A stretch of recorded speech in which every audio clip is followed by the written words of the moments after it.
नमस्कार। दोपहर समाचार में आपका स्वागत है।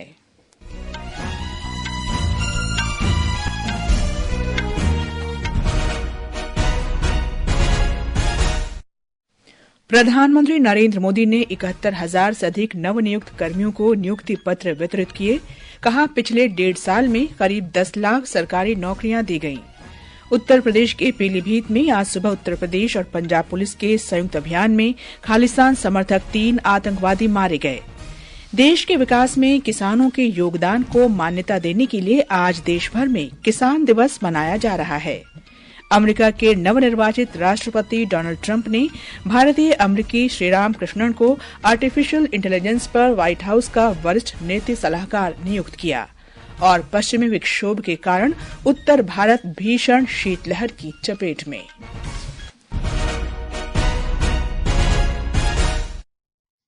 दोपहर समाचार के साथ मैं कनकलता।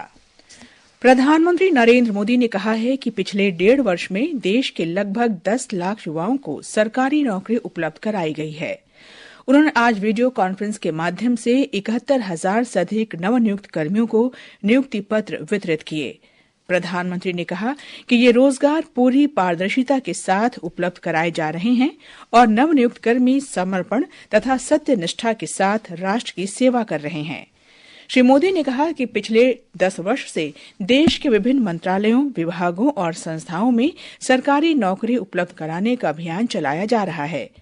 उन्होंने कहा कि रोजगार मेले युवाओं को सशक्त बना रहे हैं और उनकी संभावनाओं के द्वार खोल रहे हैं।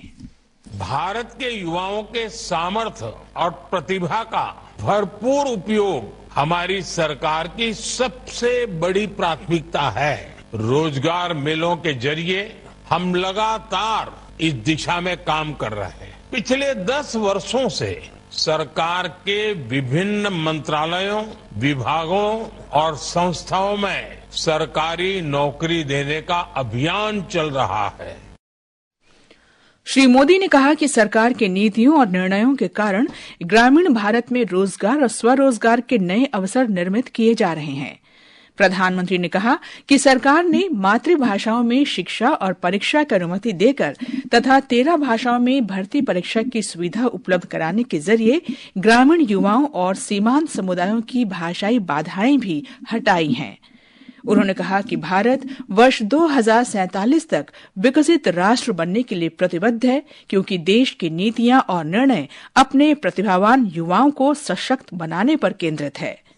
प्रधानमंत्री ने कहा कि सरकार ने मेक इन इंडिया, आत्मनिर्भर भारत अभियान, startup India, stand up India और डिजिटल इंडिया जैसी अनेक योजनाएं शुरू की हैं।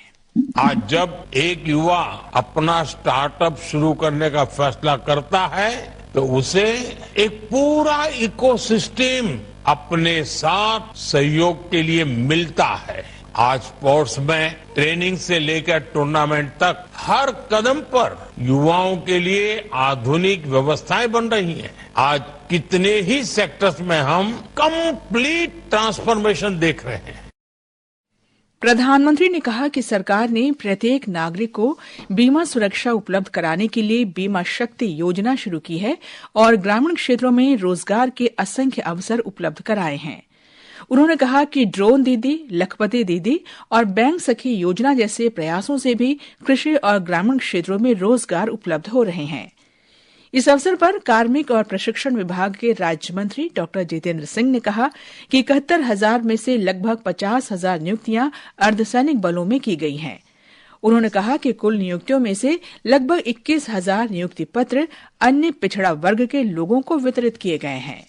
71,000 नियुक्तियों में से 20,901 नियुक्तियां ओबीसी समाज में की जा रही है। इसके अतिरिक्त 11,355 शेड्यूल कास्ट कैटेगरी में है और 6,862 शेड्यूल ट्राइब में। हमारे संवाददाता ने कुछ नवनियुक्त युवाओं से बात की। इन्होंने नियुक्ति पत्र मिलने पर प्रसन्नता व्यक्त करते हुए प्रधानमंत्री मोदी को धन्यवाद दिया। कुमारी नीलम, आज रोजगार मेले के अवसर पर शामिल होकर मुझे अत्यंत गौरवित महसूस हो रहा है और मैं इसके लिए माननीय प्रधानमंत्री जी और उनकी सरकार के लिए आभारी रहूंगी, जिनके प्रतिनिधित्व में भारतीयों को इतने रोजगार देखने के लिए मिले हैं जितने पहले कभी किसी सरकार में नहीं मिले हैं। मेरा नाम कुलदीप सिंह है और आज इस रोजगार मेले में नियुक्ति पत्र प्राप्त कर मैं बहुत ही गौरवान्वित महसूस कर रहा हूं। मुझे व मेरे परिवार को एक सुखद याद दी है जो हमेशा मुझे याद रहेगी।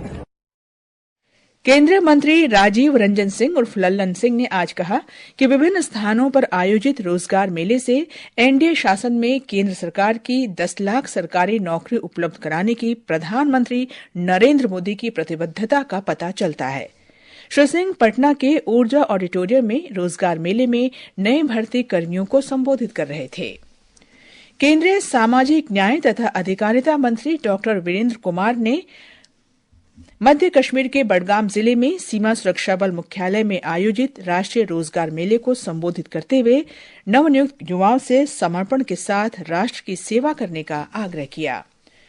पंजाब के जालंधर में सीमा सुरक्षा बल बीएसएफ के फ्रंटियर मुख्यालय में रोजगार मेला आयोजित किया गया। प्रधानमंत्री आज नई दिल्ली में क्रिसमस समारोह में शामिल होंगे। ये कार्यक्रम भारत के कैथोलिक बिशप सम्मेलन द्वारा आयोजित किया जा रहा है। समारोह में श्री मोदी चर्च के कार्डिनल और बिशप सहित ईसाई समुदाय के प्रमुख लोगों से बातचीत करेंगे।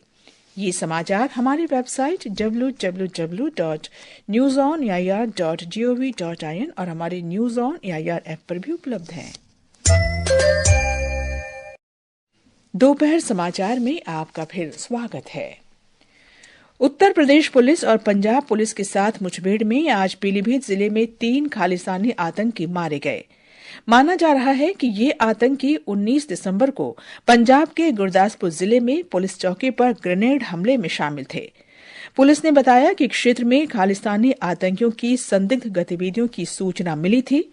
पुलिस की संयुक्त टीम ने उन्हें पकड़ने का प्रयास किया, लेकिन उन्होंने गोलीबारी शुरू कर दी और मुठभेड़ शुरू हो गई। मुठभेड़ में आतंकी गंभीर रूप से घायल हो गए। उन्हें उपचार के लिए सीएससी पूरनपुर अस्पताल भेजा गया, जहां उन्हें मृत घोषित कर दिया गया। पंजाब पुलिस प्रमुख गौरव यादव ने मीडिया को बताया कि ये तीनों आरोपी खालिस्तान कमांडो फोर्स नामक प्रतिबंधित संगठन से जुड़े थे। In this encounter, 2 AK-47 rifles and 2 Glock pistols have been recovered. The 3 persons involved who fired at the police party are resident of the area of police station Kalanor, and they were involved in a grenade attack on the police post Bakshiwala in the same police station. The preliminary investigations have led that this module was controlled by Ranjit Singh Neeta, the chief of KZF, who is Pakistan based. देश के विकास में किसानों के योगदान को मान्यता देने के लिए आज देश भर में किसान दिवस मनाया जा रहा है। आज पूर्व प्रधानमंत्री चौधरी चरण सिंह की जयंती है। ये दिवस राष्ट्रीय किसान दिवस के रूप में मनाया जाता है। ये दिन राष्ट्र की प्रगति में किसानों के योगदान को सम्मान देने का अवसर है। उपराष्ट्रपति जगदीप धनखड़ ने पूर्व प्रधानमंत्री चौधरी चरण सिंह को नई दिल्ली में किसान घाट पर श्रद्धा सुमन अर्पित किए। इस मौके पर श्री धनखड़ ने कहा कि चौधरी चरण सिंह ने किसानों के लिए अपना जीवन समर्पित किया। 2001 में किसान दिवस की शुरुआत की गई और एक ऐसे महापुरुष के नाम पर जिसने अपना जीवन किसान और ग्रामीण विकास के साथ राष्ट्र विकास को समर्पित किया। वहीं प्रधानमंत्री नरेंद्र मोदी ने भी चौधरी चरण सिंह को श्रद्धांजलि दी। प्रधानमंत्री ने कहा, ये हमारा सौभाग्य है कि हमें चौधरी साहब को भारत रत्न से सम्मानित करने का अवसर मिला। ये हमारी सरकार का सौभाग्य है कि हमें इसी साल चौधरी साहब को भारत रत्न से सम्मानित करने का अवसर मिला। मैं उन्हें अपनी श्रद्धांजलि अर्पित करता हूँ। सरकार ने किसानों की भूमिका को महत्व देते हुए उनके सामाजिक आर्थिक उत्थान के लिए अनेक पहल की है। इन योजनाओं के अंतर्गत किसानों को वित्तीय सुरक्षा, जोखिम कम करने के उपाय और दीर्घावधि सामाजिक सुरक्षा उपलब्ध कराई जाती है। समाचार कक्ष से वैष्णवी। कार्मिक, लोक शिकायत और पेंशन राज्य मंत्री डॉक्टर जितेंद्र सिंह ने कहा है कि सरकार ने पिछले 10 वर्ष में कचरे से संपदा बनाने की नई व्यवस्था तैयार की है। उन्होंने आज नई दिल्ली में सुशासन की परिपाटियों पर राष्ट्रीय कार्यशाला के उद्घाटन के अवसर पर ये बात कही। डॉक्टर सिंह ने स्कूलों में स्वच्छ शौचालय सुनिश्चित करने जैसे मुद्दों के महत्व पर बल दिया। नीति आयोग के मुख्य कार्यकारी अधिकारी BVR सुब्रमण्यम ने कहा है कि भारत को ऐसे क्रांतिकारी कदम उठाने की आवश्यकता है जहां प्रशासनिक निर्णय आंकड़ों पर आधारित हों और उनके प्रभाव का आकलन किया जाए। उन्होंने आज नई दिल्ली में केंद्रीय मंत्रालयों और विभागों में सांख्यिकी सलाहकारों की दूसरी समीक्षा बैठक के उद्घाटन के अवसर पर ये बात कही। श्री सुब्रमण्यम ने कहा कि सरकार के प्रत्येक स्तर पर आंकड़े बहुत महत्वपूर्ण हैं और आंकड़ों के विश्लेषण के आधार पर ही निर्णय लिए जाने चाहिए। भारतीय जनता पार्टी ने विधानसभा चुनाव से पहले दिल्ली सरकार के खिलाफ आरोप पत्र जारी किया। भाजपा के वरिष्ठ नेता अनुराग ठाकुर, दिल्ली भाजपा प्रमुख वीरेंद्र सचदेवा और अन्य नेताओं ने आम आदमी पार्टी सरकार पर कुशासन और लोगों से किए गए वायदों को पूरा न करने का आरोप लगाते हुए दस्तावेज जारी किया। श्री ठाकुर ने आरोप लगाया कि आप संयोजक अरविंद केजरीवाल ने झूठे वादे किए और दिल्ली के लोगों को गुमराह किया। उन्होंने श्री केजरीवाल पर पूर्वांचल के लोगों का अपमान करने का आरोप लगाया। श्री ठाकुर ने कहा कि दिल्ली की जनता आगामी विधानसभा चुनावों में आम आदमी पार्टी को हराएगी। ये कैसी सरकार है जो आई भ्रष्टाचार मुक्त दिल्ली करने के लिए थी और भ्रष्टाचार युक्त शासन देने का काम किया है, जिसके 8 मंत्री, 1 सांसद और 15 विधायक जेल जा चुके हैं। कोविड के समय हमने एक बात तो देखी थी कि वर्क फ्रॉम होम तो चला था, work from jail model Arvind Kejriwal ने देश को दे दिया है। श्री केजरीवाल ने भाजपा के आरोपों को खारिज करते हुए कहा कि भाजपा के पास उनके खिलाफ कोई मुद्दा नहीं है। ये समाचार आकाशवाणी से प्रसारित किए जा रहे हैं। ताजा समाचार जानने के लिए आप हमारे social media handle @AIR News Hindi को फॉलो कर सकते हैं। ये आकाशवाणी है। अमेरिका के नवनिर्वाचित राष्ट्रपति डोनाल्ड ट्रंप ने भारतीय मूल के अमेरिकी उद्यमी श्रीराम कृष्णन को कृत्रिम बुद्धिमत्ता AI पर व्हाइट हाउस के नीति का वरिष्ठ सलाहकार नियुक्त किया है। कृष्णन डेविड साक्स के साथ मिलकर काम करेंगे, जिन्हें व्हाइट हाउस का AI और क्रिप्टो प्रभारी नियुक्त किया गया है। इस घोषणा के बाद कृष्णन ने सोशल मीडिया पर श्री ट्रंप के प्रति आभार प्रकट किया। कृष्णन का जन्म चेन्नई में हुआ था। स्नातक शिक्षा पूरी करने के बाद वे अमेरिका चले गए। आकाशवाणी का समाचार सेवा प्रभाग साप्ताहिक कार्यक्रम पब्लिक स्पीक में आज रात 9:30 बजे सरकार का अटल नवाचार मिशन, भारत के नवाचार और उद्यमिता परितंत्र को मजबूती विषय पर परिचर्चा प्रसारित करेगा। परिचर्चा में नीति आयोग में अटल नवाचार मिशन के निदेशक डॉ चिंतन वैष्णव भाग लेंगे। श्रोता कार्यक्रम के दौरान अटल नवाचार मिशन से जुड़े प्रश्न टेलीफोन नंबर 011-2342-1050 और 011-2331-4444 पर पूछ सकते हैं। बॉम्बे स्टॉक एक्सचेंज का सेंसेक्स 329 अंक बढ़कर 78,371 पर पहुंच गया, जबकि नेशनल स्टॉक एक्सचेंज का निफ्टी 121 अंक बढ़कर 23,709 पर पहुंचा।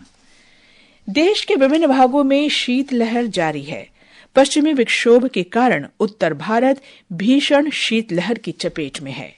उत्तर भारत में शीतलहर का प्रभाव देखने को मिल रहा है। जम्मू कश्मीर, हिमाचल प्रदेश, पंजाब और मध्य प्रदेश में भी ठंड और तेज बारिश का कहर जारी है। मौसम विभाग ने इन राज्यों के कई जिलों में ऑरेंज अलर्ट जारी किया है। जम्मू कश्मीर और हिमाचल प्रदेश में झरने और नदियों में बर्फ जम गई है। श्रीनगर में कल रात न्यूनतम तापमान -4.6 डिग्री सेल्सियस दर्ज किया गया। पंजाब के अमृतसर और लुधियाना में घना कोहरा छाया हुआ है। राजस्थान में भी तेज शीतलहर का प्रभाव जारी है। इस बीच दिल्ली और उसके आसपास के क्षेत्रों में हल्की बारिश हुई और घना कोहरा छाया रहा। उत्तराखंड में मौसम विभाग ने 3000 मीटर से अधिक ऊंचाई वाले इलाकों में बर्फबारी और मैदानी इलाकों में बारिश होने की संभावना व्यक्त की है। राज्य के कई क्षेत्रों में हल्की बारिश जारी है। लद्दाख में 27 से 29 दिसंबर के बीच कुछ स्थानों पर बर्फबारी होने की संभावना है। समाचार कक्ष से शक्ति सिंह। दिल्ली में वायु गुणवत्ता गंभीर श्रेणी में बनी हुई है। आज दोपहर 1 बजे औसत वायु गुणवत्ता सूचकांक 400 था। अंत में मुख्य समाचार एक बार फिर। प्रधानमंत्री नरेंद्र मोदी ने 71,000 से अधिक नवनियुक्त कर्मियों को नियुक्ति पत्र वितरित किए। कहा, पिछले 1.5 साल में करीब 10 लाख सरकारी नौकरियां दी गईं। उत्तर प्रदेश के पीलीभीत में आज सुबह उत्तर प्रदेश और पंजाब पुलिस के संयुक्त अभियान में खालिस्तान समर्थक 3 आतंकवादी मारे गए। देश के विकास में किसानों के योगदान को मान्यता देने के लिए आज देश भर में किसान दिवस मनाया जा रहा है। अमेरिका के नवनिर्वाचित राष्ट्रपति डोनाल्ड ट्रंप ने भारतीय अमेरिकी श्रीराम कृष्णन को आर्टिफिशियल इंटेलिजेंस पर व्हाइट हाउस का वरिष्ठ नीति सलाहकार नियुक्त किया और पश्चिमी विक्षोभ के कारण उत्तर भारत भीषण शीतलहर की चपेट में है। इसके साथ ही दोपहर समाचार का ये अंक समाप्त हुआ। नमस्कार।